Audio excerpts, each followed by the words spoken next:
मेरी मम्मी तो हमेशा चेक करती थी और मेरे पापा भी। एग्ज़ाम देने के बाद मैं तो हमेशा आने के बाद याद कर लेती थी क्वेश्चन जो नहीं भी बनाया है ताकि पापा को बता सके कि हाँ सारे लिख के लाई हूँ मैं। और मेरे अंकल लोग भी पढ़ाई में हमेशा हेल्प करते थे, नहीं आ रहा है तो उनसे पूछ लिया। और फिर मेरी दीदी हैं और मेरे सब लोग भाई बहन तो सभी सपोर्ट करते थे। और आपके आसपास में जैसे मान अगर सपोर्टेट करे तो अभी के हिसाब से अगर देखा जाए तो जैसे लक्ष्मी पब्लिक स्कूल हो गया, एक माई प्लानेट प्ले स्कूल हो गया।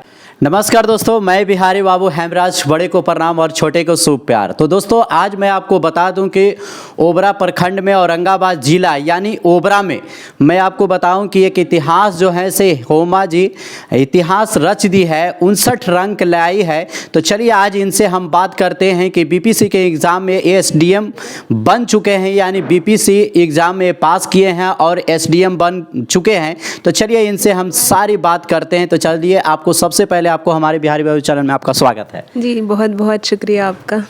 अच्छा ये बताइए कि बीपीसी एग्ज़ाम बहुत टफ होता है निकालना, कैसे आप इनको निकाल लिए? जी, एग्ज़ाम के सिलेबस और प्रीवियस ईयर क्वेश्चन के हिसाब से अगर तैयारी की जाए और अपने रिसोर्सेज को लिमिटेड रख के बार बार रिवीजन के साथ पढ़ाई करना पड़ता है। और मुझे एक बार में नहीं मिली सफलता, लेकिन मैंने फिर भी दोबारा कोशिश की और मुझे इस बार 59th रैंक मिली है।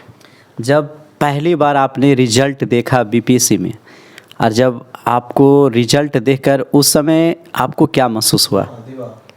बस एक इत्मीनान लगा कि अब बीपीएससी वापस से नहीं देना पड़ेगा, फाइनली सिलेक्शन मिल गया है। तो बहुत खुशी हुई और यकीन नहीं हो रहा था कि मेरा नाम लिस्ट में है, तो इसलिए बार बार रीचेक किया रिज़ल्ट को कि मेरा ही नाम है। तो बस अच्छा लग रहा था। मैंने बार बार घबराहट हो रहा था कि मेरा है किसी और का है, मेरा है या किसी और का है, मगर लाल बत्ती आपकी बच गई है ना, एसडीएम का है कि नहीं? अच्छा, पढ़ाई करते दौरान कितने घंटे लगातार आप पढ़ाई करती थी? कुछ लोग बोलते हैं कि 12 घंटा मैं पढ़ता हूँ, कुछ लोग बोलते हैं कि मैं 24 घंटा पढ़ता हूँ, मगर वास्तविक में कितना घंटा मन लगाकर पढ़ना चाहिए कि किसी भी तरह के एग्ज़ाम वो निकाल ले? जी, मुझे लगता है कि कंसंट्रेशन बहुत इम्पॉर्टेंट होता है। आप पढ़ाई कर रहे हैं, बस किताब लेके बैठने से तो नहीं होगा।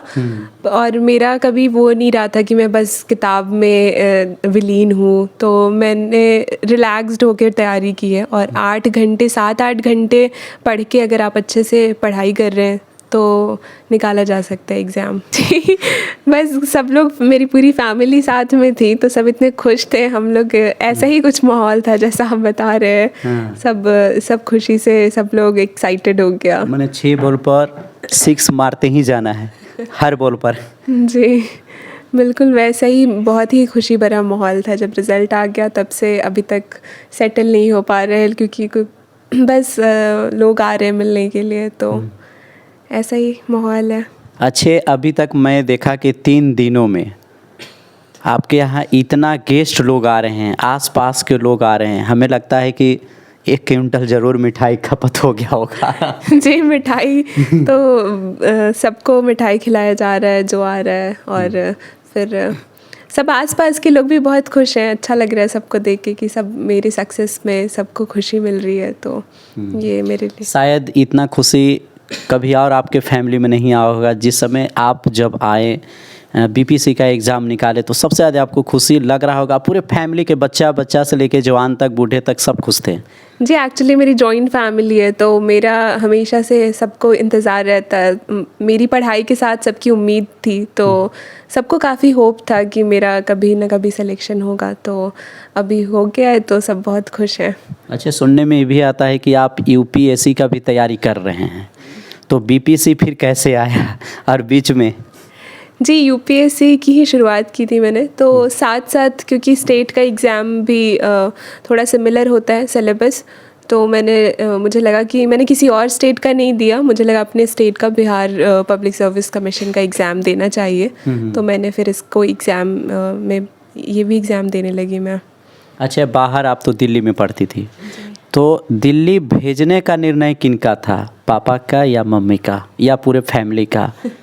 जी, मेरे पापा ने डिसाइड किया और मेरी मम्मी तो हमेशा ही सपोर्ट करती थी और पूरी फैमिली ने सपोर्ट किया दिल्ली में रह के मेरे पढ़ने का डिसीजन। तो सब लोग चाहते थे कि हम पढ़ाई करें, तो कभी किसी ने रोका ही नहीं। सबने हमेशा बोला कि नहीं नहीं पढ़ाई करनी है तो फिर जाना होगा। जी। अब ऐसा शुरू में तो लग रहा होगा कि मैं लड़की हूँ, बाहर कैसे रहूँगी, थोड़ा ये घबराहट तो ज़रूर हो रहा होगा। बात लड़की होने की वजह से घबराहट नहीं होती है, वो अनजान जगह में तो कभी भी किसी को लगता है। लेकिन मेरे लिए, क्योंकि मैंने ग्रेजुएशन भी बाहर से ही किया है, बनारस हिंदू यूनिवर्सिटी से मैंने किया है, तो 3 साल मैं बाहर रही हूँ, तो उसके बाद दिल्ली जाना मेरे लिए डिफ़िकल्ट नहीं था। और कहीं नए जगह पे सेटल होने में टाइम लगता है, पर इवेंचुअली फिर अपना जैसा लगने लगता है। फिर कहाँ गए? फिर 6th से मैंने 10th तक DAV दाऊदनगर से किया है। और उसके बाद 10th के बाद 10th के बाद 11th और 12th मेरा ये DAV पब्लिक स्कूल औरंगाबाद, और फिर ग्रेजुएशन मेरा बनारस हिंदू यूनिवर्सिटी से है। और फिर बनारस से दिल्ली। हाँ जी, उसके बाद फिर मैं दिल्ली चली गई। यानी कहने का मतलब है कि नीचे के स्तर से, और आपने जो भी स्कूल का नाम लिए वो सारे अच्छे स्कूल का नाम था। एक अच्छे स्कूल का भी सिलेक्शन करना अपने गांव में सबसे अच्छा होता है। जी बिल्कुल, मेरा अच्छा था, तो मेरा एडमिशन वहीं पे हुआ था और वहाँ पे टीचर्स भी बहुत अच्छे हैं। तो स्कूल मैटर करता है, पर इधर तो DAV स्कूल हमेशा से रहा है कि DAV अच्छा स्कूल है, तो वहीं से मेरी पढ़ाई हुई। दोस्तों, आपको एक चीज़ हम आपको बता दें कि अगर आप लोकल स्थानों पर, आपका एक बेहतर स्कूल ज़रूर होता है। बहुत ऐसे स्कूल हैं जो बेहतर होता है, और आपके आसपास में जैसे मान अगर सपोर्टेड करे तो अभी के हिसाब से अगर देखा जाए तो जैसे लक्ष्मी पब्लिक स्कूल हो गया, एक माई प्लानेट प्ले स्कूल हो गया, तो एक बेहतर स्कूल है बच्चों के लिए, जो एक शुरुआत आप कर सकते हैं। अच्छे, सबसे ज़्यादा आपको कोऑपरेट कौन की है, मम्मी या पापा? जी, दोनों ही, मम्मी पापा दोनों का ही इक्वल कंट्रीब्यूशन है। और अंकल लोगों का सबसे ज़्यादा सपोर्ट किनका था?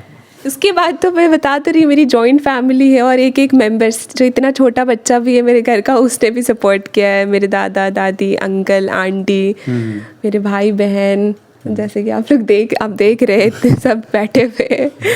अच्छा, ये चीज़ बताइए कि बहुत सारी ऐसे जो माँ हैं, चाची हैं, दादी हैं, जो अपनी बच्ची को घर से बाहर नहीं भेजते हैं कि मेरी लड़की कुछ गलत रास्ते पर ना आ जाए, तो उनके लिए क्या कहना चाहते हैं? जो लड़की अपने परिवार को धोखा दे रही है उनके लिए, और जो लड़की अपने एम के लिए तैयार है उनके लिए भी, और साथ में माता पिता बाहर अपने बच्चों को भेजे या ना भेजे, खास करके लड़कियों के। अब जब लड़की जन्म लेती है तो कुछ लोग ये भी कहते हैं कि आफत हो गया है, मगर यहाँ पर आप देख सकते नहीं, एक आफत नहीं, ये बहुत बड़ा खुशी घर में दिए हैं। क्या कहेंगे? जी बिल्कुल, लड़की और लड़के में कभी फ़र्क तो करना ही नहीं चाहिए, क्योंकि मेरे घर में तो कभी ऐसा नहीं हुआ है। और मैं सबसे यही कहना चाहूँगी कि आपकी बेटी है, आप उसको पढ़ाइए। बेटा हो या बेटी, इक्वल एजुकेशन पे फोकस होना चाहिए, क्योंकि एजुकेशन बहुत इम्पॉर्टेंट है। और सपोर्ट बहुत ज़रूरी है फैमिली का। तो मैं सबसे कहना चाहूँगी कि आप लोग बहुत सपोर्ट करें अपनी बेटी बेटों दोनों का ही, और बेटियाँ आगे बढ़ें और वो लोग मेहनत करेंगी तो फिर किसी को भी सफलता मिलेगी, क्योंकि कोई भी एग्ज़ाम मेहनत उसमें लगती है। और मुझे लगता है अगर मैं क्वालिफ़ाई कर सकती हूँ ये एग्ज़ाम, तो कोई भी एक अच्छी स्टूडेंट जो पढ़ाई कर रही है, सिंसियर है, तो वो निकाल सकता है। चलिए दोस्तों, जैसे कि आप देख लिए कि होमा जी हैं और बहुत ही अच्छे तरह से एक्सप्लेन किए और लोगों को बारे में बताएं कि पढ़ाई कितना इम्पोर्टेंट है। अच्छा, आज के डेट में पढ़ना ज़रूरी है या अनपढ़ रहना ज़रूरी है? जी ऑब्वियसली पढ़ना ज़रूरी है। एजुकेशन तो सबसे ज़्यादा इम्पॉर्टेंट है, और हम लोगों को गांव में जो रहते हैं इस फोकस नहीं किया जाता है, पर बहुत ज़्यादा ज़रूरी है कि आप अपने घर के सारे बच्चों को पढ़ाएं और अच्छी से अच्छी एजुकेशन, क्वालिटी एजुकेशन पे फोकस करनी चाहिए। अच्छा, कुछ लोग ऐसे भी हैं हमारे माता पिता, पेरेंट्स, कि जो अपने बच्चे पर ध्यान नहीं देते हैं। बेटी या बेटा कॉलेज जा रहे हैं या छोटा बच्चा स्कूल जा रहा है तो उसको होमवर्क को भी नहीं चेक करते थे। तब मगर आप जिस समय पढ़ते थे तो क्या आपके माता और पिता, ऐसे तो आपके माँ जो है आंगनबाड़ी में काम करती है, पिताजी भी एक कांग्रेस नेता भी हैं, तो क्या आपकी कॉपी को चेक करते थे लगातार, या आपके जॉइंट फैमिली में थे उन लोग? जी मेरे घर दोस्तों, मैं आपको एक चीज़ बता दूं, आज इनसे एक सीख लीजिए। SDM साहिबा जी से कि आज जो इन्होंने बताया कि इनके माता और पिता ने कोऑपरेट किए और साथ में इनके ज्वाइंट फैमिली जो है उस सारे लोग कोऑपरेट करते थे कि मेरे यहाँ बच्चा कौन पढ़ रहा है, नहीं पढ़ रहा है कि नहीं पढ़ रहा है, उनकी कॉपी को देख रेख करते थे, अपने बिजनेस के साथ और बच्चे को देखते थे कि वो सही ट्रैक पर है कि नहीं ट्रैक पर है। ये चीज़ों को सबसे ज़्यादा इम्पोर्टेंट है। आप बच्चे को विदेश पढ़ाने के लिए भेज दीजिए, दिल्ली भेज दीजिए, मुंबई भेज दीजिए, उससे कोई फ़र्क नहीं पड़ता है जब तक कि आप अपने बच्चे को ध्यान नहीं देंगे पूरा बारीकी से। लास्ट में और लोगों को क्या कहना चाहते हैं? जी, जो भी तैयारी कर रहा है मैं ऑल द बेस्ट बोलना चाहती हूँ, और मैं यही बोलूँगी कि आप पढ़ाई कीजिए। अगर डिटर्मिनेशन के साथ तैयारी कर रहे हैं तो एग्ज़ाम ज़रूर क्वालिफाई होगा। और फैमिली को बोलना चाहूँगी कि आप सपोर्ट कीजिए, क्योंकि ताकत होती है जो कि मेरी फैमिली मेरी स्ट्रेंथ है। तो आप लोगों का सपोर्ट इम्पॉर्टेंट है, और सभी बच्चे कोई भी एग्ज़ाम निकाल सकता है अगर वो मेहनत करेगा तो। चलिए दोस्तों, हम मिलते हैं एक अच्छे वीडियो के साथ। जय हिंद, जय भारत।